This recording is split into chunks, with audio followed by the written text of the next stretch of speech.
atas rahmat yang Allah berikan kepada kita, apalagi nikmat besar, nikmat kecil kalau kita syukuri akan ditambahkan oleh Allah Subhanahu wa Ta'ala.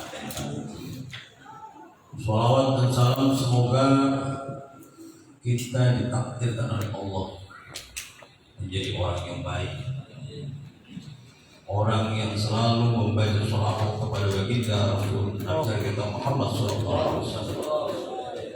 Kalau lisan kita enteng, lisan kita dengan membaca sholawat kepada baginda Rasul, sesuai kata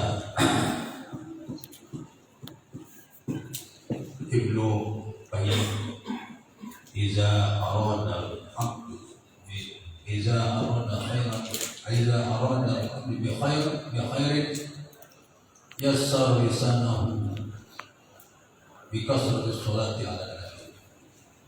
Orang yang dikehendaki Allah menjadi orang baik, maka lisannya enteng, gampang mengucapkan kalimat sholawat kepada baginda Nabi Muhammad SAW.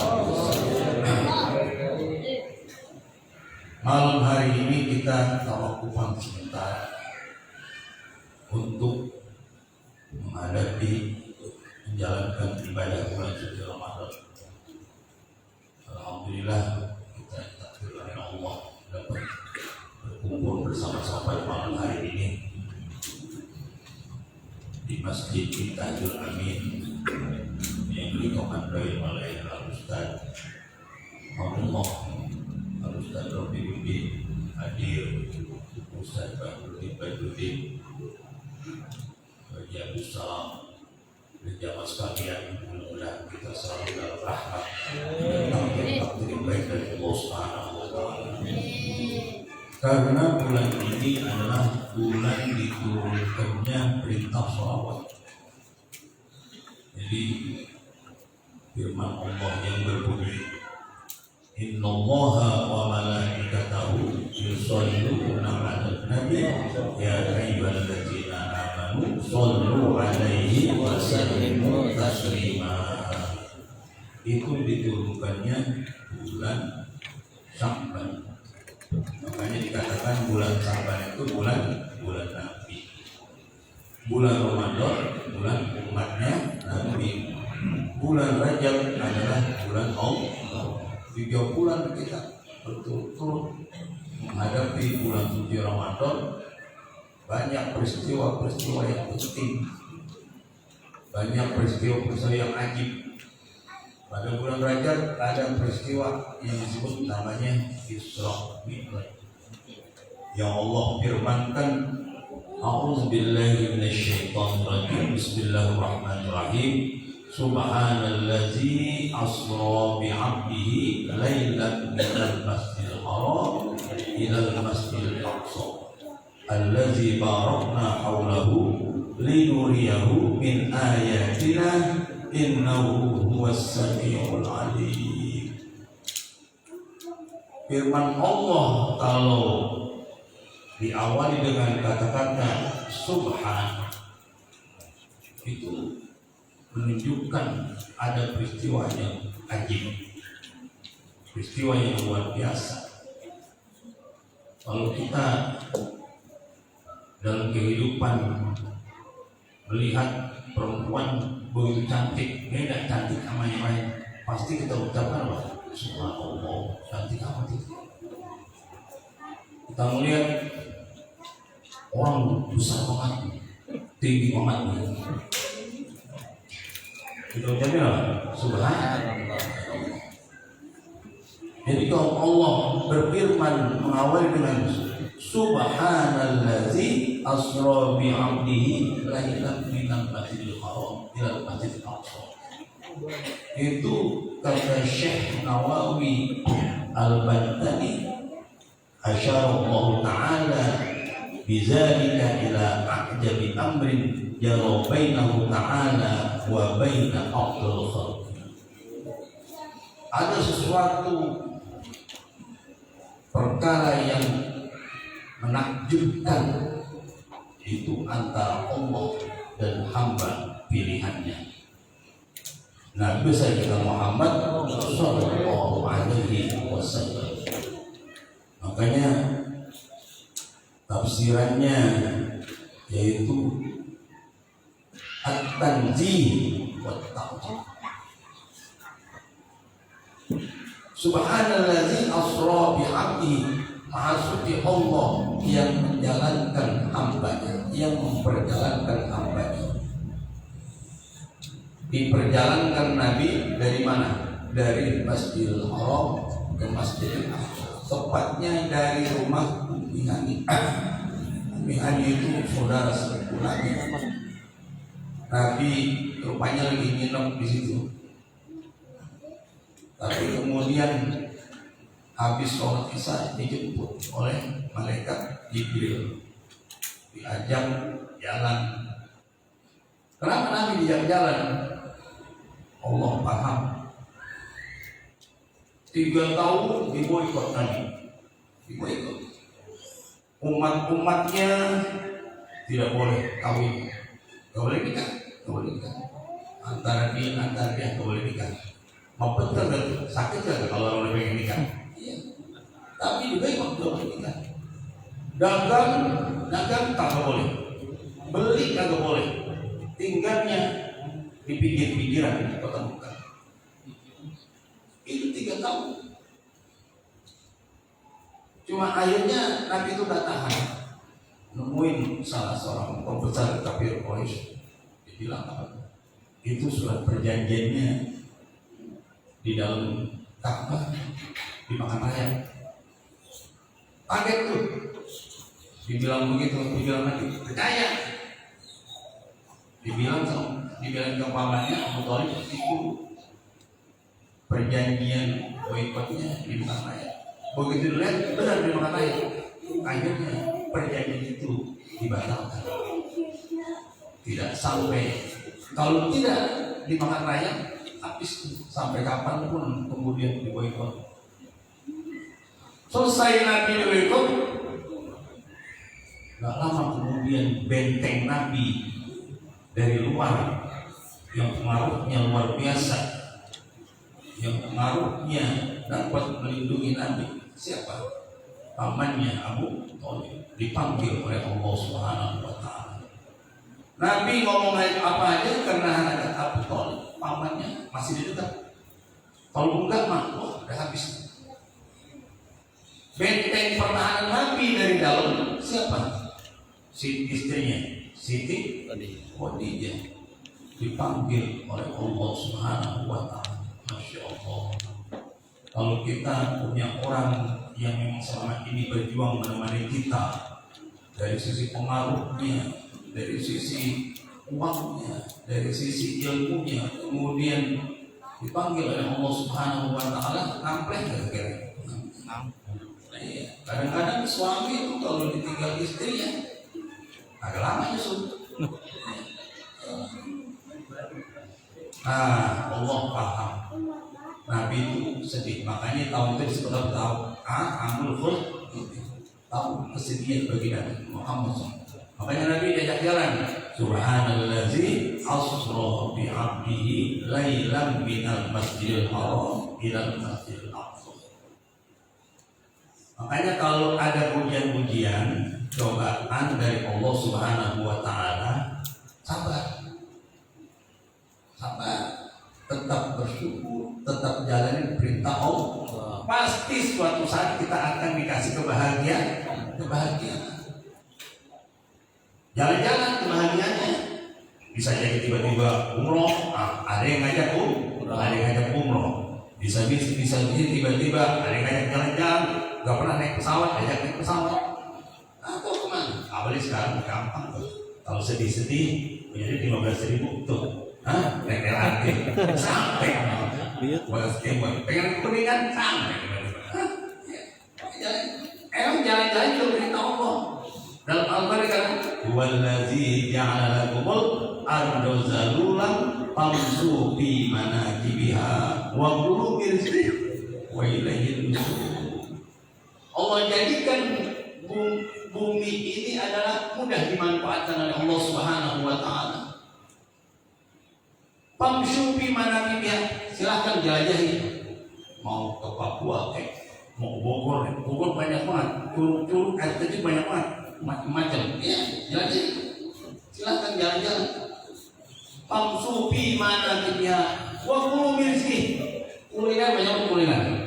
Tuh di samping lu banyak banget tuh dagang tuh depan LRT. Asal punya duit juga, segar dah. Jadi kalau lagi sedih, kalau ngapit, jalan-jalan. Emang itu perintah Allah Subhanahu wa Ta'ala. Dan disuruh makan di warung Sungkek, makan di mana kek, di warung Betawi kek, enak. Jadi perintah jalan-jalan itu begitu banyak dalam Al-Quran. Ada yang kita disuruh senang-senang tadi ayatnya. Ada yang disuruh ambil pelajaran. Katakan umpamanya dalam Al-Quran dikatakan afalam yasiru fil ardi fayanzuru kaifa kana akibatul ladzina min qablihim damarallahu alaihim walil kafirin. Jalan-jalan semapin fayanzuru kaifa kana akibatul ladzina min qablihim. Lihat tuh akibat orang sebelum kita yang damarallahu alaihim, yang dihancurkan oleh Allah Subhanahu wa Ta'ala.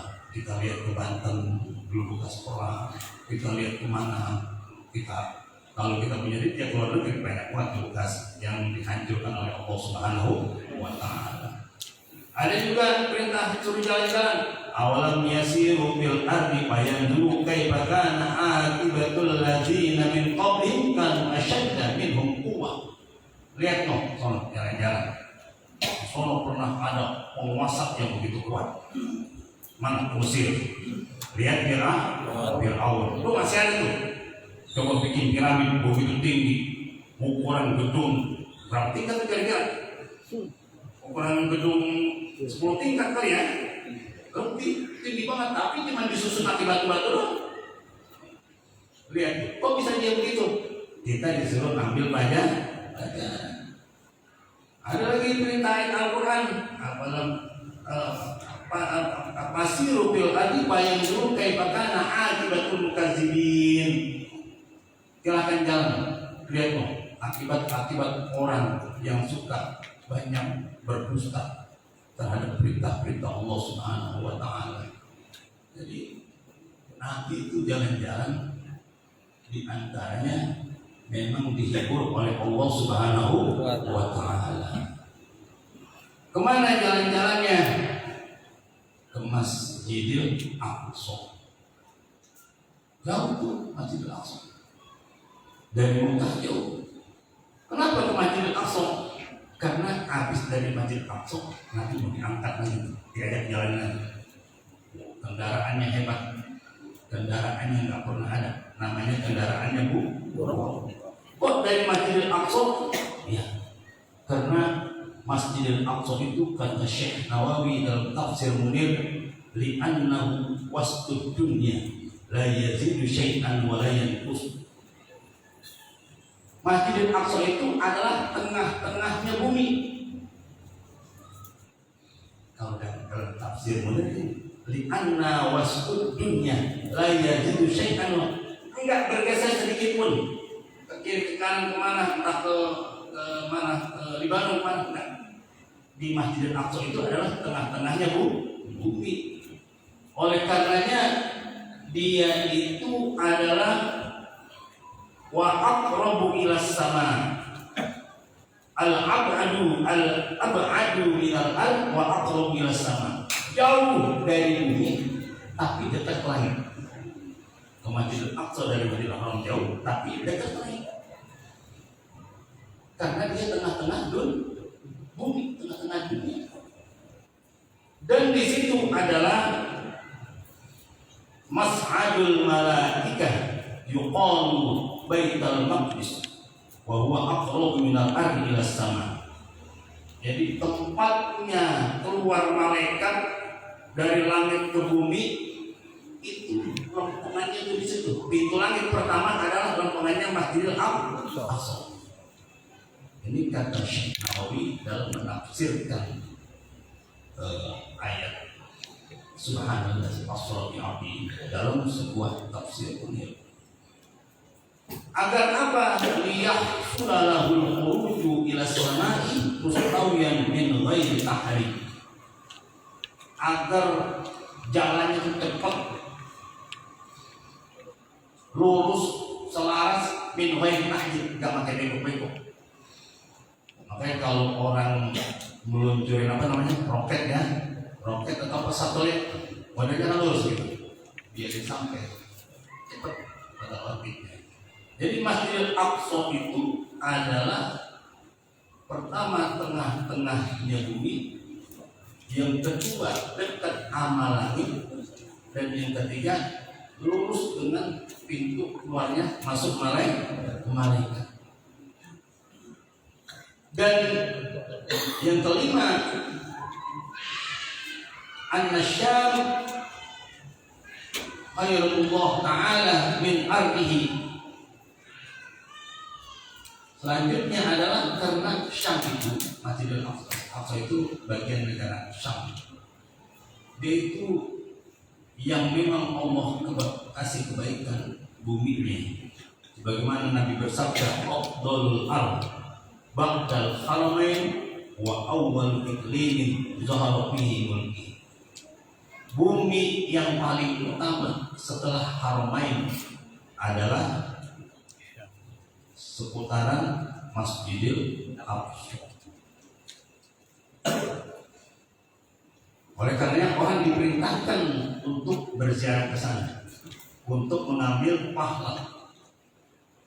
Bagaimana yang orang kejar-kejar mengambil pahala dari Masjidil Nabawi dan Masjidil Haram.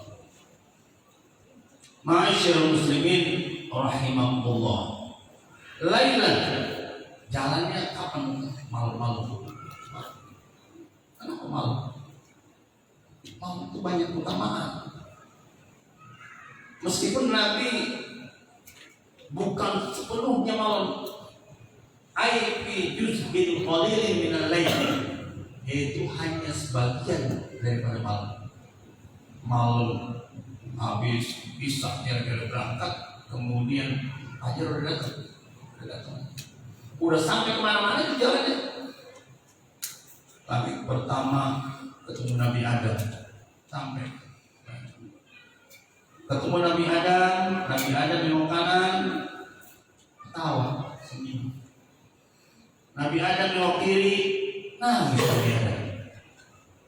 Ditanya Jibril, ya Jibril, Nabi Adam kenapa? Kalau nengok kanan ketawa, nengok kiri nangis.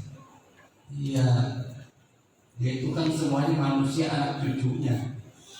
Mulai dari dulu sampai sekarang semuanya anak cucu Nabi Adam. Kalau dia nengok kanan semuanya berarti anak cucunya ada di surga. Begitu dia nengok kiri, anak cucunya pada di neraka, nangis. Terus kami berjalan sampai langit ketujuh, sampai ke Sidratil Muntaha. Di langit ke-6 ketemu Nabi Musa.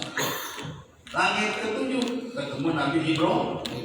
Ketemu Nabi Ibrahim bagaikan ketemu kakek yang sudah lama tidak ketemu. Karena wajahnya itu sama tuh, mirip banget Nabi Muhammad dengan Nabi Ibrahim, hampir mirip. Makanya sampai ungkapkan anak yang mirip dengan bapaknya. Kemudian diajak lagi ke Jibril, sama Jibril kemana? Ke Sidratil Muntaha. Sidratil Muntaha. Tapi begitu sudah mau masuk ke Sidratil Muntaha, ngatur. Jibril diajak, ya Allah Muhammad, ini bukan ranahnya saya, ini ruang privat, dan bisa sembarang makhluk. Nabi Muhammad sendirian, ada Allah Subhanahu wa Ta'ala. Itu juga nggak bisa. Begitu Nabi Muhammad pada Allah, apa Nabi ucapkan?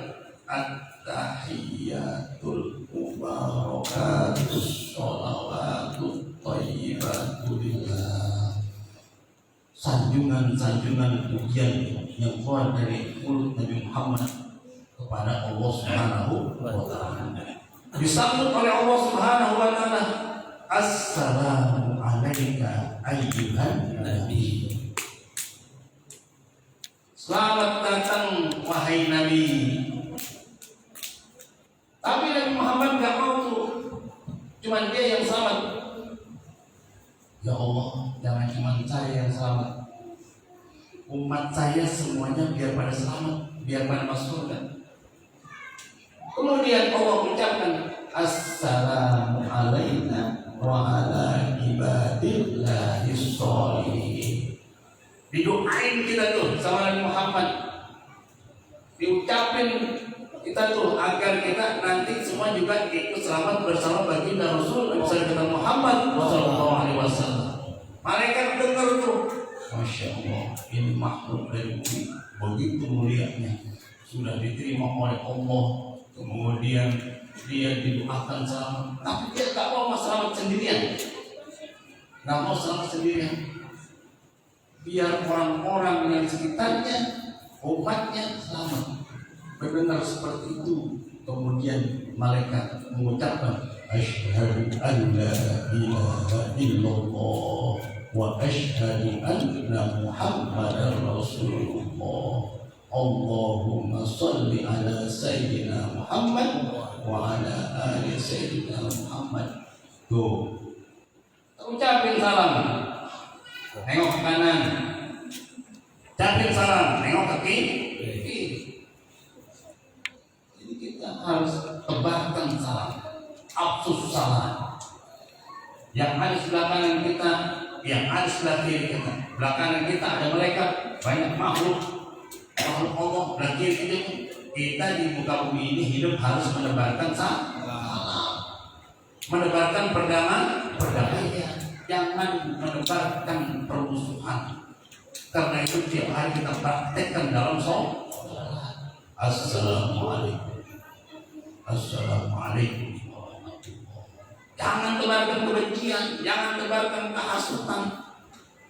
Tiap hari kita sholat. Terus apa? Dalam at-tahiyat Allahumma sholli ala sayyidina Muhammad wa ala sholli ala Ibrahim wa ala Ibrahim. Nabi Muhammad tahu betul, paham betul jasanya Nabi Ibrahim, begitu besar dalam menyebarkan tauhid, ajaran tauhid kepada Allah Subhanahu wa taala. Makanya Nabi Muhammad untuk mengenang kakeknya Nabi Ibrahim, untuk mengenang datuknya Nabi Ibrahim, agar orang paham dulu, yang menyebarkan umat-umatnya paham, yang menyebarkan ketauhidan yang pertama adalah Nabi Ibrahim, maka ditaruh tuh sholawat Ibrahimi dalam sholat. Allahumma sholli ala sayyidina Muhammad wa ala ali sayyidina Muhammad kama shollaita ala Ibrahim wa ala Ibrahim fil alamin innaka Hamidum. Makanya kita tuh Hanif Nabi millata Ibrahim Hanifah. Ikuti Nabi Ibrahim, Nabi Muhammad begitu. Sampai orang yang tahu jasa orang, sampai manusia yang mengerti, yang menghargai jasa orang, ditaruh di dalam sebuah amalan ibadah yang luar biasa, yang pokok. Kita itu jangan lupa sama orang tua. Tadinya miskin begitu kaya, lupa sama orang tua. Tadinya enggak pintar begitu pintar, lupa sama orang. Kita lupa sama guru. Nabi Ibrahim sampai kita kalau Ibrahimiyah di dalam sholat, kita mengucapkan salam tempat kiri kanan, assalamualaikum, menyebarkan salam. Dapat apa Nabi setelah ketemu Allah? Sholat. Dapat sholat. Turun Nabi setelah sholat kasih 50, udah Nabi mah sami'na wa ata'na. Dikasih sholat 50, sami'na wa ata'na. Ketemu Nabi Ibrahim turun, Nabi Ibrahim ikutnya. Begitu ketemu turun lagi, ketemu siapa? Nabi Musa. Muhammad dapat apa dari Allah? Sholat berapa? 50. Umatku gede-gede orangnya. Umatku orangnya gede-gede. Agak sanggup Muhammad. Emang karakter Nabi Musa itu namanya Nabi Musa umat Nabi siapa? Nabi Bani Israel. Elmo sama sekarang. Iya. Emang suka banyak protes umat. Tapi kalau Nabi yang protes ya pasti namanya mengandung berkah. Makanya umatnya berprotes. Kalau diboikot tuh Palestina. Orang udah ditembakin, orang kemudian dihancurin rumahnya, diusir dari kampungnya, orang mau bantuannya diambilin, ditembakin. Saya begitu. Ya Muhammad minta kurangi, ngadep sama Allah dikurangi 50 kurangi 5 masih 4. Kami nawatona balik lagi. Muhammad berapa dikurangi? 5. Enggak kuat, minta lagi. Hebat nggak Nabi Musa? Emang berani, Nabi Musa berani sama Allah. Kan memang yang pernah protes Nabi Musa ke dalam Al-Quran. Sampai berapa kali baik tuh, akhirnya tinggal 5. Dikuranginya 5. Itu juga menandakan bahwa Allah itu senang dinilai. Menandakan bahwa Allah senang dinilai. Makanya kita kata Allah, ud'uni astajib lakum. Minta kepada aku pasti akan kasih. Tapi udah kurang 5 tuh, tinggal 5. Nabi Musa masih nyuruh lagi, minta kurang. Mau udah. Lah kalau dia datang selalu mulai dikurangi ke sholat kita. Ke sholat. Akhirnya dapat 5 itu sholat. 5 aja kita juga masih bolong-bolong. Kenapa itu sholat begitu penting? Makanya awwalu ma yahasabu bil abd yaumal qiyamah as-sholat. Nanti yang pertama diperiksa amal sholat kita itu adalah sholat. Kalau sholatnya benar, maka amal-amal lain nanti dianggap benar.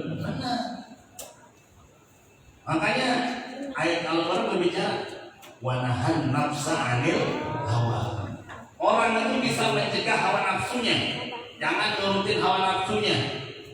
Mulai dari yang dia suka, apalagi yang dia tidak suka. Juga harus menahan nafsunya. Dia suka kawin, iya, kita cukup 4 kali 4. Jangan lebih walaupun suka apa juga dia suka banget makan sayur gabus, sekali makan 5 potong. Jangan turutin hawa nafsu.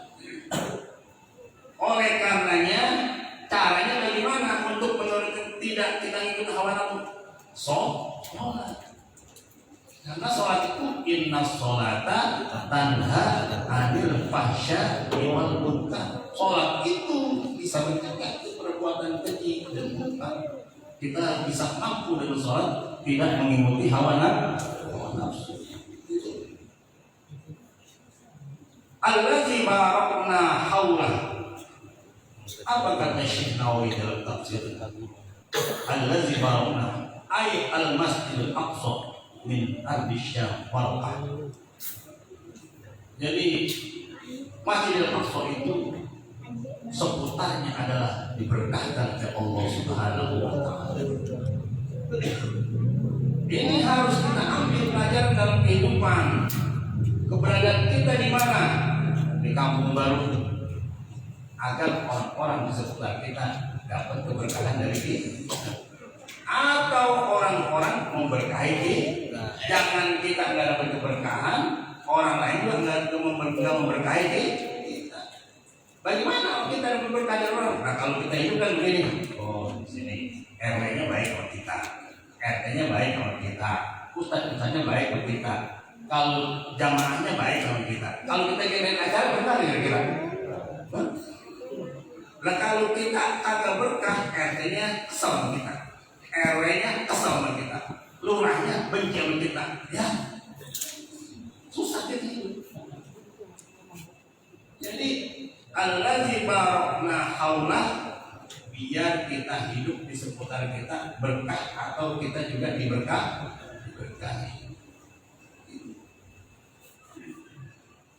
Nabi Muhammad itu sampai ke Sidratil Muntaha. Jadi puncak yang paling tinggi, perjalanan yang paling tinggi, perjalanan yang paling agung. Jadi kalau kita jadi orang sabar, kita jadi orang ikhlas, kita jadi orang yang sami'na wa ata'na apa yang Allah perintahkan, maka karir kita bisa akan mencapai puncak. Itu kalau dalam kehidupan kita berarti kita mendapatkan karir yang puncak. Nabi Muhammad puncaknya adalah Sidratil Muntaha. Nggak ada yang pernah ke sana. Malaikat Jibril kaki bisa. Kalau sedihnya tadi perjalanannya kemudian ikhlas, sabar, nanti karir kita akan disampaikan pada tingkat yang puncak oleh Allah Subhanahu wa Ta'ala. Ada Al-Quran juga berbicara kata-kata muntaha juga. Wa anna ila rabbikal muntaha. Apa-apa itu semuanya kita kembalikan kepada Allah Subhanahu wa Ta'ala.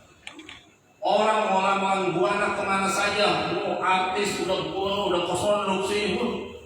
Kalau dia muslim, ujung-ujungnya dia kembali kepada Allah. Pengusaha, udah apa aja dia punya, begitu sudah tua, ujung-ujungnya dia puncaknya kembali kepada Allah. Intelektual, melakukan buana, penguannya, tolong gini, ujung-ujungnya begitu tua jadi sufi. Oleh karena daripada nanti mendingan kita kembali kepada Allah Subhanahu wa Ta'ala. Ada ayat Al-Quran yang berbunyi Fahal antum muntahun. Muntaha fahal antum muntahun. Maka engkau tinggalkan tuh kerjaan-kerjaan yang jelek-jelek. Harus kita tinggalkan, kita kembali kepada Allah. Orang yang sudah langlang buana dalam dunia maksiat, pembunuhan, perjudian, persekan, antum muntahu. Dia harus tinggalkan itu. Dia kembali kepada Allah Subhanahu wa Ta'ala. Jadi sebenarnya peristiwa Nabi Isra Mi'raj ini itu banyak kita ambil pelajaran enaknya, jalan-jalannya, karirnya, kemudian kesadaran kita dalam